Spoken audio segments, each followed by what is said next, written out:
Hey, what's up, you guys, and welcome to the Titan Podcast.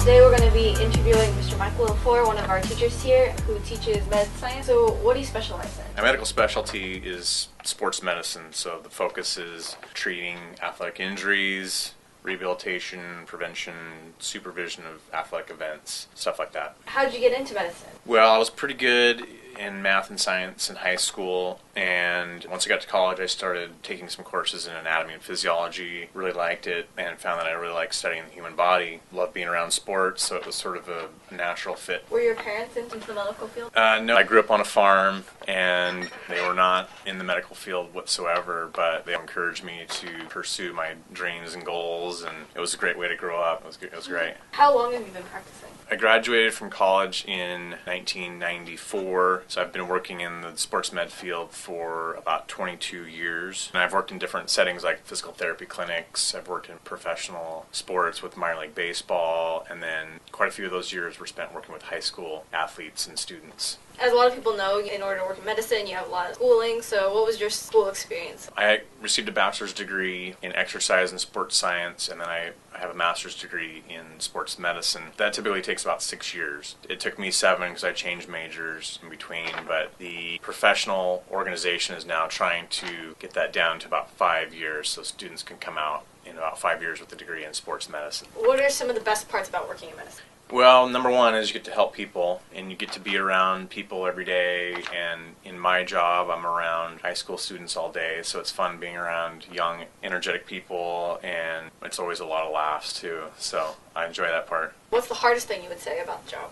Probably the long hours. I teach full-time medical science and sports medicine, and then after school I work with injured athletes, and then I also provide medical coverage at games and practices into the afternoon and evening, so it can be kind of long hours. That's probably the most challenging part of the job. What are some things that people who are interested in the medical field can do now to help prepare them for the job later? I think that students need to challenge themselves in high school. If you're interested in getting into medicine, take as much hard math and science as you can. Also, try and get out in the community, either volunteer or try and do a job shadow or internship so that you can kind of see what it really is like working in the healthcare field. What's some advice you would give to someone interested in becoming part of the practice? I think students need to work hard now. It's important to do well in high school, get good grades. That way you set yourself up for the application process of getting into college and being able to get into the schools that you want to get into. Medical professions and medical programs and colleges are super competitive, and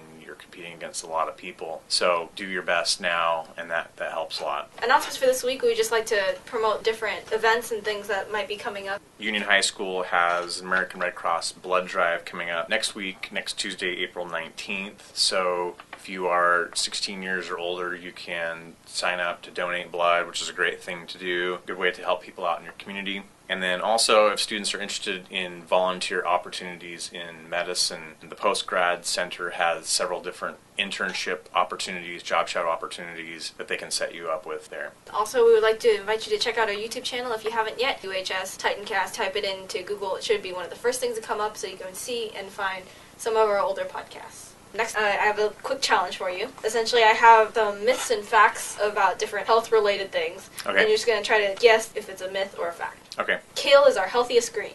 I'm going to say yes. I think that's a fact. It's actually a myth. It's linked to cardiovascular health, but it actually doesn't make the top 10. Number 1 is watercress. Oh my gosh. Reading in the dark can harm your eyes. I'm going to have to go with a myth. That is a myth. It may burn, but like other muscles, it should be okay as long as you're not overdoing. That's good to know. Cheese is bad for your health. I'm going to say that's a fact. It is a fact. Cheese is packed with lots of saturated fats, so 1 ounce is equivalent to about 6 grams of added saturated fat. Yeah, that's too bad. I like cheese. I know, yeah. Put ice on a burn. That is a myth. That's right. It causes a form of frostbite and shocks the tissue, so cool water instead, right? Exactly. Victims of a trauma or health condition should be put into a recovery position, which is essentially lying down with the head supported less than a 75-degree angle.